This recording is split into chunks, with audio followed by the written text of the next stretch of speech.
বিশ্বাসী না, আমরা এই সমস্ত মানবাধিকার সংগঠনে বিশ্বাসী না।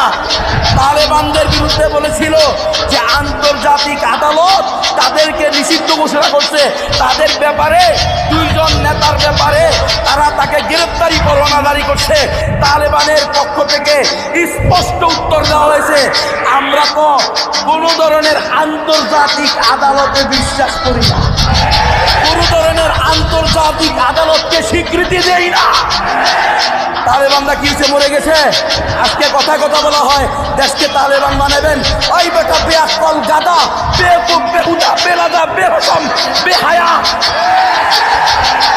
সারা বিশ্ব যেখানে তালেবানের কাছে মাথা নত, ওর বাপ আমেরিকা তালেবানের কাছে গিয়ে মাথা নত, রাশিয়া তালেবানের কাছে হাঁটু গেছে বলছে, চায়না তালেবানের দয়ার দিকে তাকিয়ে আছে, ইন্ডিয়ার মতো মালাউন মুশরিকরা তালেবানের দয়ার দিকে ভিক্ষা করতেছে।